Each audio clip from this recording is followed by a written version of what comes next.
This is the tale of two ancient cities and the trees that determined their destinies. In 3000 BC, Uruk was more densely populated than modern-day New York City. This crowded capital had to continually expand their irrigation system to feed its growing population. 2,500 years later, in Sri Lanka, the city of Anuradhapura had a similar problem. They were also growing constantly, and like Uruk, their city relied heavily on an elaborate irrigation system.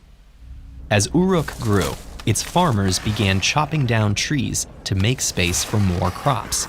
In Anuradhapura, however, trees were sacred. Their city housed an offshoot of the Bodhi tree, under which Buddha himself was said to have attained enlightenment. Religious reverence slowed farmers' axes and even led the city to plant additional trees in urban parks. Initially, Uruk's expansion worked well, but without trees to filter their water supply, Uruk's irrigation system became contaminated. Evaporating water left mineral deposits, which rendered the soil too salty for agriculture. Conversely, Anuradhapura's irrigation system was designed to work in concert with the surrounding forest. Their city eventually grew to more than twice Uruk's population, and today, Anuradhapura still cares for a tree planted over 2,000 years ago. We may think of nature as being unconnected to our urban spaces, but trees have always been an essential part of successful cities. Trees act like a natural sponge, absorbing stormwater runoff before releasing it back into the atmosphere. The webs of their roots protect against mudslides, while allowing soil to retain water and filter out toxins. Roots help prevent floods, while reducing the need for storm drains and water treatment plants. Their porous leaves purify the air by trapping carbon and other pollutants, making them essential in the fight against climate change. Humanity has been uncovering these arboreal benefits for centuries, but trees aren't just crucial to the health of a city's infrastructure. They play a vital role in the health of its citizens as well. In the 1870s, Manhattan had few trees outside the island's parks. Without trees to provide shade, buildings absorbed up to 9 times more solar radiation during deadly summer heat waves. Combined with the period's poor sanitation standards, the oppressive heat made the city a breeding ground for bacteria like cholera. In modern-day Hong Kong, tall skyscrapers and underground infrastructure make it difficult for trees to grow. This contributes to the city's dangerously poor air quality, which can cause bronchitis and diminished lung function. Trees affect our mental health as well.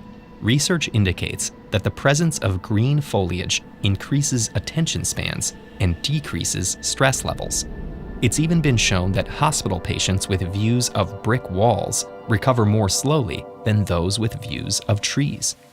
Fortunately, many cities are full of views like this, and that's no accident.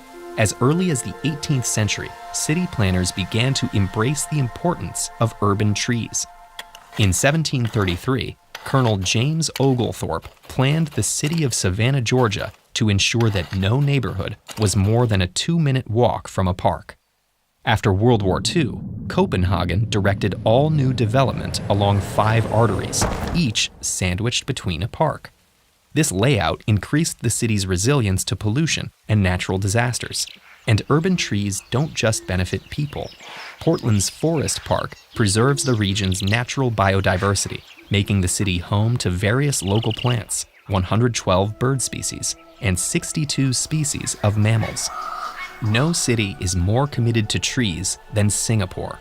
Since 1967, Singapore's government has planted over 1.2 million trees, including those within 50-meter-tall vertical gardens called super trees. These structures sustain themselves and nearby conservatories with solar energy and collected rainwater.